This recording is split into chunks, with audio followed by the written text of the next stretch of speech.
आप सभी का स्वागत है हमारे चैनल इंजीनियर्स कोच में। तो आज का जो हमारा टॉपिक है, इस टॉपिक में हम बात करेंगे कि अगर आप एक रूम का वॉल प्लास्टर कराने वाले हो तो उस वॉल प्लास्टर में कितने बैग सीमेंट के लगेंगे, कितना आपका सैंड लगेगा और उसकी कैलकुलेशन कैसे करनी है। आज हम इस टॉपिक में बताने वाले हैं, आज इस लेक्चर में ये चीज़ बताने वाले हैं। तो वीडियो को पूरा देखना, बहुत ही इजी मेथड बताएंगे जिससे आप इजीली कैलकुलेशन कर सको। तो जाओ जल्दी से प्लीज़ चैनल को सब्सक्राइब करो ताकि और भी ऐसी वीडियोस आपको मिलती रहें, और आप हमें इंस्टाग्राम पे भी फॉलो कर सकते हो। तो स्टार्ट करते हैं। जैसे कि यहाँ पे हमने लिया है एक एरिया रूम का जो कि है 12 फीट इसकी लंबाई है, 10 फीट इसकी चौड़ाई है और इसकी हाइट ले लिया हमने 12 फीट। तो अब आप जब कैलकुलेशन करना तो आप रूम का साइज़ वो देख लेना कितना है।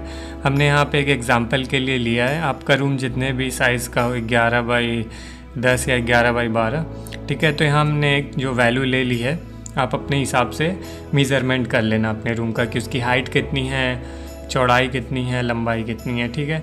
यहाँ पे हमने लिया है 12 फीट ये है, ये तो ये भी आपका 12 फीट हो गया, 10 फीट ये है तो ये भी 10 फीट ये हो गया। तो अब जो सबसे पहला स्टेप करना है, आपको उसका सरफेस एरिया निकाल लेना है अपने रूम का, जितने एरिया में हमें प्लास्टर करना है। तो जैसे आप ये जितना भी लेंथ है, सबसे पहले हम लेंथ को जोड़ लेंगे। लेंथ ये कितना हो जाएगा, 12 12 24 हो गया, 24 और 20, ये आपका हो गया 44 फीट। यानी टोटल लेंथ जो है कितना हो गया, 24 फीट हो गया, सॉरी 44 है, 44 फीट हो गया पूरा लेंथ, ठीक है। अब जो हाइट है, हाइट देख लेंगे, हाइट कितनी है। हाइट तो सब ये चारों तरफ सेम रहनी है, सेम हाइट रहेगी हर तरफ सब वॉल की। तो हाइट आपकी है 12 फीट। अब आप एरिया निकाल लोगे, मल्टीप्लाई कर दोगे, 44 इंटू 12 आपका आ जाएगा, यहाँ पे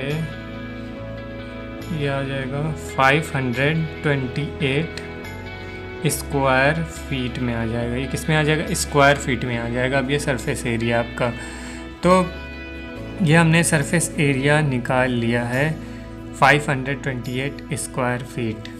अब जैसे एक चीज़ यहाँ पे हम बताना चाहते हैं, ये चीज़ ध्यान से आप सुनिएगा कि जो आपका देखना, एक होता है इंटरनल प्लास्टर, जैसे ये अंदर की दीवारों पे जो आप करते हो ये होता है इंटरनल प्लास्टर, ठीक है, या फिर इंटीरियर प्लास्टर कह सकते हो।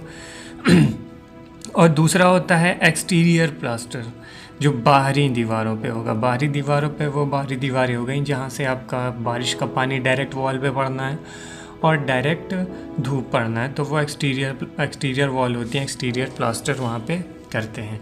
तो लेकिन हम यहाँ पे इंटीरियर की बात कर रहे हैं, तो इंटीरियर में जो प्लास्टर करते हैं उसकी थिकनेस देखो कितनी रखते हैं, 12 mm interior plaster thickness, 12 mm की इंटीरियर प्लास्टर थिकनेस रखते हैं। और सीमेंट सैंड का रेशियो कितना लेते हैं, रेशियो लेते हैं 1:5। तो ये इंटरनल का है, ठीक है। जब हम बाहरी दीवारों पे करते हैं उसका भी हम बता देते हैं। तो बाहरी दीवारों पे जो करते हैं वो प्लास्टर होता है 18 mm का। जैसे हमने बताया इंटीरियर वॉल्स के लिए जो प्लास्टर की थिकनेस होगी वो आप रखोगे 12 mm, लेकिन अगर एक्सटीरियर पे प्लास्टर आपको करना है, बाहरी दीवारों पे करना है, तो आप 18 mm लोगे, 18 mm। और जो रेशियो होगा वो रेशियो हो जाएगा 1:4। लेकिन हम यहाँ पे इंटरनल का कर रहे हैं तो हम ले रहे हैं 1:5, means 1 unit of cement and 5 unit of sand. तो कैलकुलेशन को स्टार्ट करते हैं। तो हम अब देखो काम यहाँ पे करेंगे मीटर में और mm में, क्योंकि इसमें एक्यूरेसी ज़्यादा रहती है। तो जैसे हमने यहाँ पे स्क्वायर फीट में निकाल लिया है, हम लोग की तरफ फीट इंचेस में ज़्यादा काम होता है, तो यहाँ पे एक्यूरेसी के लिए हम mm में इसे कन्वर्ट करेंगे किसे, जो हमने ये पूरा एरिया निकाल लिया है, कितना है 528 स्क्वायर फीट को अगर अब हम इसे कर लेते हैं इस स्क्वायर मीटर में या मीटर स्क्वायर में, तो आप इसको अगर कन्वर्ट करते हो, ये हमारा है स्क्वायर फीट में, अब हमें कन्वर्ट करना है स्क्वायर मीटर में, क्योंकि हमने यहाँ पे जो थिकनेस ली है वॉल प्लास्टर की 12 mm ली है, ठीक है। तो यहाँ पे क्या करेंगे, 528 को मल्टीप्लाई कर देंगे 0.092 से, तो हमारा जो वैल्यू आएगा वो आएगा आपका अप्रॉक्स 49.05, अप्रॉक्स ही आएगा आपका 49 आ जाएगा, ठीक है। 49 मीटर स्क्वायर आपका अब ये आ गया सरफेस एरिया जितना में हमें प्लास्टर करना है। अब जैसे कि हमने बताया यहाँ जो थिकनेस है प्लास्टर की हमने 12 mm ली है, थिकनेस ऑफ प्लास्टर 12 mm, जैसे कि हमने ये मीटर में ले लिया इसकी वैल्यू, ठीक है। तो अब इसे भी क्या करेंगे, इसको भी मीटर में कन्वर्ट कर देंगे, तो इसे मीटर 12 mm को हम मीटर में कन्वर्ट कर लेंगे, तो ये हो जाएगा 0.012 मीटर, क्योंकि 1 मीटर में आपका होता है 1000 mm, ठीक है। तो 1000 से आप डिवाइड करोगे तो ये इतना आ जाएगा। तो ये इसकी थिकनेस हमें पता चल गया। अब निकाल लेंगे, क्या करेंगे, वॉल्यूम। देखो हमें क्या क्या पता चल गया, इसकी जो प्लास्टर है, देखो इसकी थिकनेस पता चल गई जो प्लास्टर करनी है, ठीक है। हमें इसका सरफेस एरिया पता चल गया है, तो अब क्या करेंगे, इसका वॉल्यूम निकाल लेंगे, वॉल्यूम, ठीक है। ये मान लो ये प्लास्टर है, ये इसकी, हम इसको 3D में भी दिखा देते हैं, ये इसकी थिकनेस हो गई, ठीक है, जो हमने यहाँ पे निकाल ली है। अब यहाँ पे बाकी जो सरफेस एरिया है इसका, ठीक है, जैसे हमने स्टार्टिंग में ही निकाल लिया था 44 × 12 करके, लेंथ इंटू हाइट। तो अब ये वॉल्यूम आपका हो जाएगा 49 को, इसे राउंड फिगर में ले लेते हैं, पूरा 49 ले लेते हैं, 49 × 0.012 कर देते हैं इसे। अब ये जो आंसर आएगा ये मीटर क्यूब में आएगा, क्यों, क्योंकि ये वॉल्यूम है। तो अब इसका आपका आ जाएगा, हमने पहले से कैलकुलेशन करके रखा है, तो इसका अप्रॉक्स आपका आ जाएगा 0.588 मीटर क्यूब, अप्रॉक्स आपकी ये वैल्यू आ जाएगी इसका वॉल्यूम। तो आपका वॉल्यूम है 0.588 मीटर क्यूब, आपका इतना मतलब वॉल्यूम में, इतना वॉल्यूम की आपकी प्लास्टर होगी पूरी। वॉल्यूम हमने निकाल लिया। अब क्या करेंगे, ये जो वॉल्यूम है, ठीक है, अब इसका 20% एक्स्ट्रा हम लोग बढ़ा लेंगे। कितना बढ़ाएंगे, 20, इसी वॉल्यूम का 20% एक्स्ट्रा लेके चलेंगे। क्यों लेके चलेंगे, क्योंकि वहाँ पे देखो जब वॉल पे प्लास्टर करते हैं, प्लास्टर करते टाइम काफ़ी मोटार, काफ़ी मसाला आपका वेस्ट भी होता है, कुछ ज़मीन में चिपक जाता है, कुछ बनाते टाइम वेस्ट होता है, कुछ प्लास्टर जब उस पर वॉल पे जब डालते हैं मोर्टार को तो उस समय गिरता है ज़मीन पे, तो थोड़ा बहुत उसमें वेस्टेज भी होती है। तो साइट पे जब आप काम करा रहे हो तो उस टाइम आपका काम रुके नहीं, आपका काम लगातार चलता रहे, तो आप उसमें थोड़ा एक्स्ट्रा लेके चलो। अब यहाँ पे हमने 20% एक्स्ट्रा लेके चला है, तो इसका 20% कितना हो जाएगा, इस वैल्यू का, इस वॉल्यूम का। अब जितना भी आपका 20% रहेगा आप इसी में ऐड कर दोगे, ठीक है। जैसे कि हमने यहाँ पे ले लिया है 0.58 ले लिया है, ठीक है, प्लस अब कितना करेंगे, अब 20% इसका और एक्स्ट्रा ले लेंगे, तो परसेंटेज निकाल लेना आप, ऐसे कुछ परसेंटेज निकालने तो सबको आता ही होगा। तो आप ऐसे सॉल्व करोगे इसे तो आपका आ जाएगा 0.696 मीटर क्यूब। आपका जो वॉल्यूम है हम 20% एक्स्ट्रा लेके चल रहे हैं, ठीक है, जो वेस्टेज होगा उसको भी इसमें कंसीडर कर ले रहे हैं। तो ये आपका हो गया वॉल्यूम 20% एक्स्ट्रा बढ़ाने के बाद।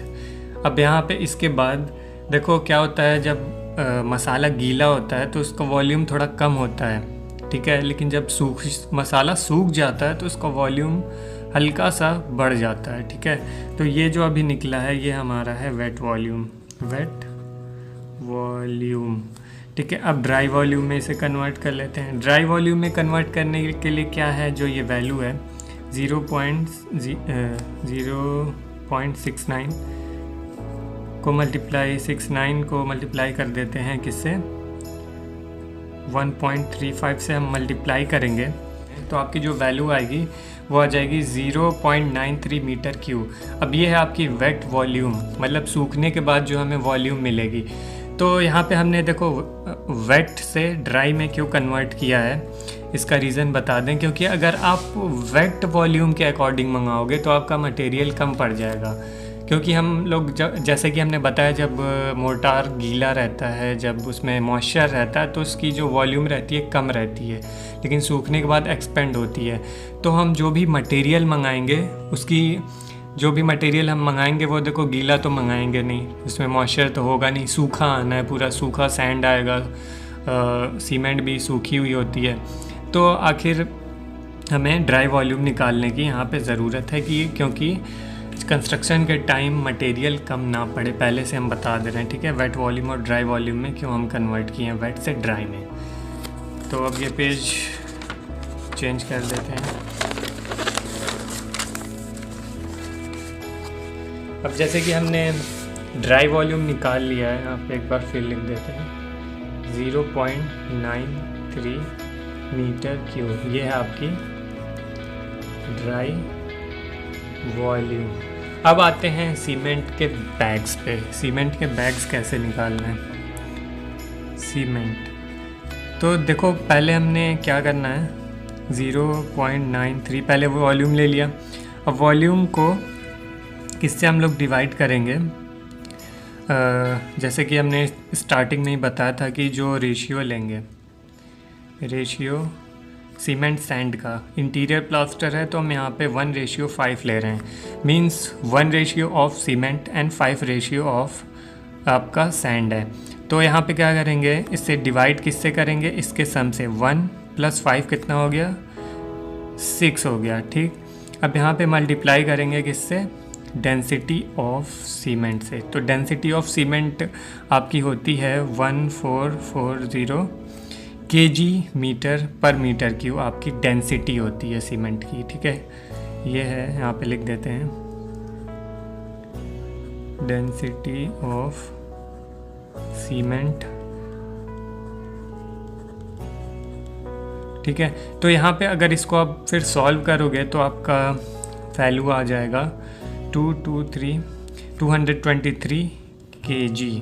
अब इस kg में तो अब ऐसे सीमेंट मंगाएंगे नहीं हम, सीमेंट जो मंगाते हैं वो बोरे के हिसाब से, बैग्स के हिसाब से मंगाते हैं। तो क्या करेंगे, जो एक बैग होता है सीमेंट का वो 50 kg का होता है, तो इसको डिवाइड कर देते हैं 50 से। आपका ये वैल्यू आ जाएगा 4.66। तो आपका इसे राउंड फिगर में कर लेते हैं, यानी 5 बैग्स आपके सीमेंट लग जाने हैं। ठीक है, ये तो हमने कैलकुलेट कर लिया सीमेंट ऑफ बैग कि मतलब ये जो हमने रूम बताया था, आपका रूम कितने बाई कितने का था, 12 फीट 10 फीट, यानी 12 बाई 10 का रूम है जिसकी हाइट 12 फीट है। तो उसके रूम का आप वॉल पे प्लास्टर करोगे तो यानी उसमें 5 बैग सीमेंट लग जाएंगे। अब निकालते हैं कि सैंड कितने लगेंगे, सैंड हमें कितना मंगाना पड़ेगा सैंड।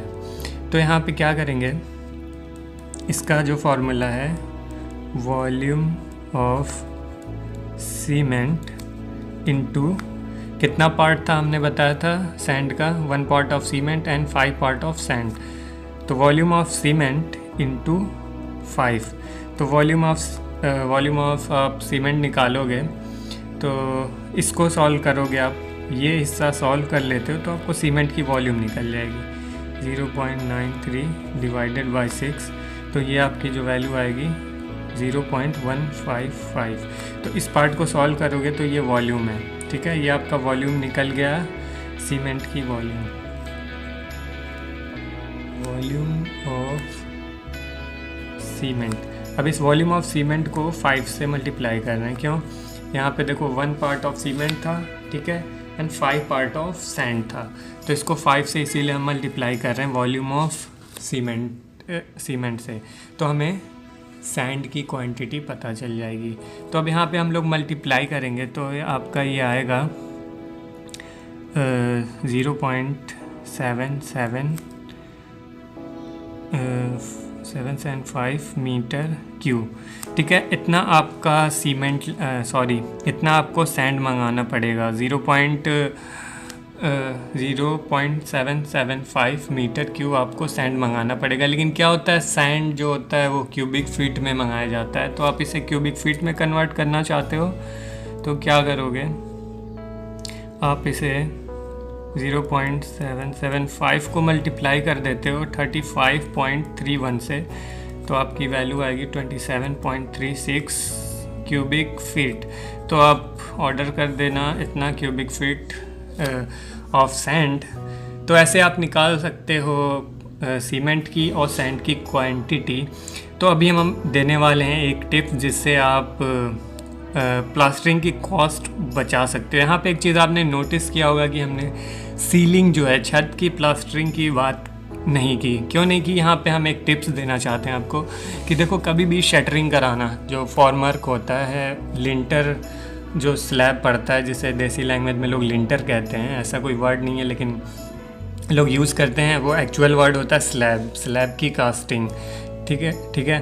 तो जब स्लैब की कास्टिंग आप कराना, जब छत बनवाना, तो जब शटरिंग कराना, तो उसमें अगर आप प्लाईवुड यूज़ कर रहे हो तो जो प्लाईवुड यूज़ करना वो नहीं यूज़ करना। और जो अगर शटरिंग बढ़िया से हुई है तो क्या होगा कि जब आपका फॉर्मवर्क खुलेगा तो जो आपको नीचे की छत मिलेगी वो सरफेस एकदम स्मूथ मिलेगी, प्लेन मिलेगी। ठीक है, तो उसमें क्या होगा कि आपको प्लास्टर की ज़रूरत नहीं पड़ेगी। उसमें बस आप एक काम करने की ज़रूरत पड़ेगी, आप उसके सीलिंग पे पुट्टी कर दोगे तो वो सरफेस पुट्टी आप करोगे ही। ठीक है, तो आप वहाँ पे डायरेक्ट पुट्टी कर सकते हो। ऐसे आपका प्लास्टरिंग का कॉस्ट बच जाएगा सीलिंग पे। तो सीलिंग पे अगर आपका जो फॉर्मवर्क खुलने के बाद अगर आपकी छत एकदम प्लेन आई है तो वहाँ पे आप बस पुट्टी करा लो तो कोई दिक्कत नहीं है, आपका इससे कॉस्ट बच जाएगा। ओके, मिलते हैं नेक्स्ट लेक्चर में।